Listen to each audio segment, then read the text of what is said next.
J'ai visité toutes les villes du Cambodge, je vais te donner mon avis et noter chacune d'entre elles. Je suis parti du Vietnam pour aller au Cambodge et j'ai commencé par Phnom Penh, la capitale. C'est une ville très animée, ça klaxonne de partout, la poussière c'est vraiment le chaos, mais en tout cas tu vas prendre une claque historique avec le musée S21 et les Killing Fields. C'est vraiment prenant, c'est vraiment dur, mais c'est hyper important, voire indispensable pour comprendre la culture du peuple cambodgien. Mais pour décompresser le soir, tu vas partir proche du Mekong où tu pourras faire une croisière dessus, tu as des magnifiques rooftops, tu peux te balader, tu as pas mal de monuments à voir et surtout un magnifique night market le week-end. Et ça, c'est vraiment top. C'est la capitale, c'est le chaos, c'est pas trop pour moi, donc je lui donne 6,5 sur 10. Je suis parti en bus dans la deuxième ville à Siem Reap, et là, vraiment un gros coup de cœur. Il y a vraiment une aura dans la ville avec les temples d'Angkor, la 8e merveille du monde. Ça donne vraiment une ambiance particulière, je trouve, à la ville. Mais Siem Reap en elle-même, c'est vraiment bien foutu. Il y a de l'espace, c'est propre. Dans le centre, t'as Pub Street pour boire un coup, où tu peux manger pour vraiment pas cher de la street food. C'est vraiment chill, c'est agréable à vivre, il y a plein de choses à voir, et notamment même à l'extérieur avec les villages flottants de Tonle Sap. Le confort est vraiment top, c'est vraiment pour moi la meilleure ville où vivre. Je donne un 9 sur 10. Juste à côté, je suis allé à Battambang.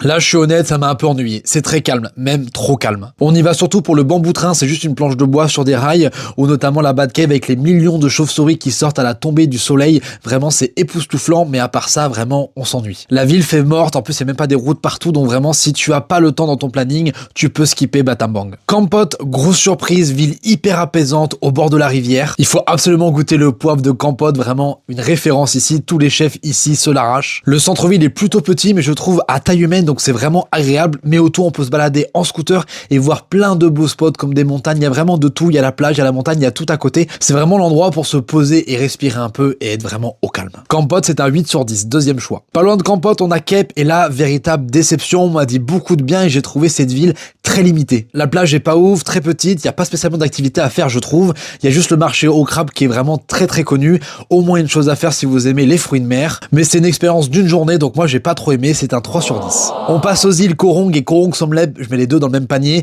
Franchement, sable blanc, eau bleue, décor de carte postale, c'est vraiment ouf, je trouve. Mais je trouve que c'est très touristique, énormément de Français, beaucoup d'auberges, et surtout, tous les déchets sont ramenés sur la plage s'il y a un problème météo. Ça arrive sur une île évidemment, mais bon, c'est à savoir, si vous n'arrivez pas au bon moment, la plage va être dégueulasse, comme ça m'est arrivé moi malheureusement. Toutes les plages n'étaient pas très belles. On va dire que j'ai eu pas de chance parce que quand tout va bien, c'est vraiment magnifique. On se sent étriqué en plus de dépendre des conditions météorologiques comme les tempêtes ou les vagues, etc. Moi quand j'ai été, c'était super beau, mais franchement plus de sable et ça me grattait dans l'eau, donc c'était vraiment pas très agréable, sans compter des déchets sur la plupart des plages. Donc vraiment, bon, je mets un 7 sur 10 parce que c'est quand même beau, que j'étais pas à la bonne période, mais en tout cas, c'est pas là que j'habiterai. On finit par la ville que tout le monde déteste avec le casino, le béton et les Chinois, j'ai nommé Sihanoukville. Bah franchement, j'ai l'impression d'être le seul à y passer quelques jours pour au moins avoir un avis, mais j'ai trouvé pas ça